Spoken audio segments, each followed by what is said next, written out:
Assalamualaikum warahmatullahi wabarakatuh. Perkenalkan, nama saya Ainun Fadilah.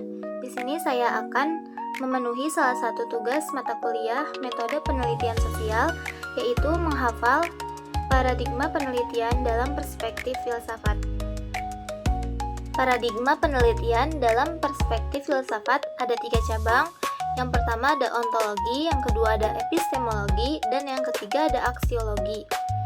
Yang pertama ada ontologi. Ontologi merupakan satu kajian filsafat yang paling kuno yang berasal dari Yunani. Ontologi merupakan cabang filsafat yang membahas tentang keberadaan suatu yang bersifat konkret. Tokoh Yunani yang memiliki pandangan ontologi itu ada 3. Yang pertama ada Thales, yang kedua ada Plato, dan yang ketiga ada Aristoteles. Pada masanya, mereka belum bisa membedakan antara penampakan dengan kenyataan. Thales terkenal sebagai filsuf yang menyimpulkan bahwa air merupakan substansi terdalam yang merupakan awal mula segala sesuatu. Namun, ada juga yang lebih penting dari pendiriannya, yaitu segala sesuatu berasal dari satu substansi belaka. Hakikat kenyataan atau realitas yang didekati ontologi itu ada 2 cabang. Yang pertama ada kuantitatif, yang kedua ada kualitatif. Yang pertama ada kuantitatif. Kuantitatif itu yang mempertanyakan apakah kenyataan itu jamak atau tunggal gitu. Kalau yang kedua ada kualitatif. Kualitatif itu yang mempertanyakan apakah kenyataan tersebut memiliki kualitas tertentu atau tidak. Seperti kayak daun yang memiliki warna kehijauan atau juga bunga yang memiliki aroma harumnya gitu. Jadi dapat disimpulkan, ontologi merupakan ilmu yang mempelajari tentang realitas atau kenyataan konkret secara kritis. Yang kedua ada epistemologi. Epistemologi merupakan cabang filsafat yang berkaitan tentang hakikat atau teori pengetahuan. Dalam pembahasannya yaitu ada ruang lingkup, ada sumber, asal mula, nilai, validitas, dan kebenaran dari pengetahuan. Epistemologi mempelajari tentang hakikat dari pengetahuan, justifikasi, dan rasionalitas keyakinan. Epistemologi banyak diperbincangkan dalam berbagai bidang. Epistemologi juga dipusatkan menjadi 4 cabang. Yang pertama ada analisis filsafat yang terkait hakikat dari pengetahuan dan bagaimana hal itu bisa dikaitkan dengan konsepsi seperti keyakinan, kebenaran, dan justifikasi. Yang kedua ada berbagai masalah skeptisisme. Yang ketiga ada sumber-sumber dan ruang lingkup pengetahuan, dan yang keempat ada kriteria bagi pengetahuan dan justifikasi.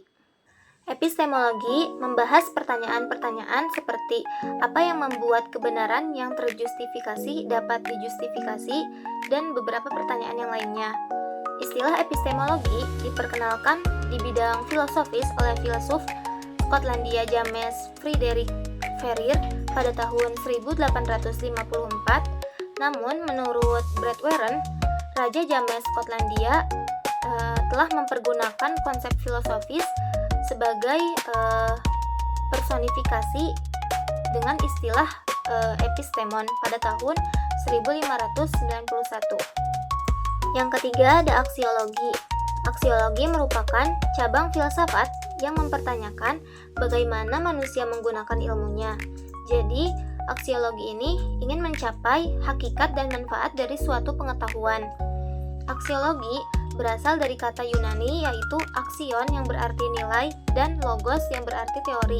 Jadi, teori tentang nilai. Ada beberapa pertanyaan tentang aksiologi. Yang pertama ada untuk apa pengetahuan ilmu itu digunakan? Yang kedua, bagaimana kaitan antara cara penggunaannya dengan kaidah-kaidah moral dan lain-lain. Aksiologi disebut sebagai filsafat etika. Dalam aksiologi ada 2 komponen mendasar, yaitu ada etika dan estetika. Etika ini cabang filsafat yang membahas tentang masalah-masalah moral. Kajian etika lebih fokus pada perilaku, norma, dan adat istiadat yang berlaku pada komunitas tertentu. Nah, dalam etika nilai-nilai yang penuh dengan tanggung jawab terhadap diri sendiri, masyarakat, alam, maupun terhadap Tuhan Sang Pencipta. Yang kedua ada estetika. Estetika ini suatu studi manusia yang mempelajari tentang nilai keindahan. Maksudnya itu,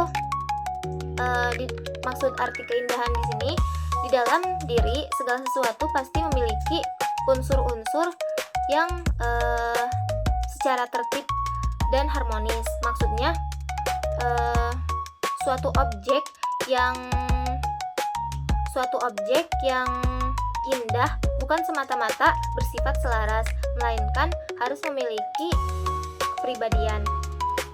Mungkin dicukupkan penjelasan dari saya. Terima kasih Bapak. Wassalamualaikum warahmatullahi wabarakatuh.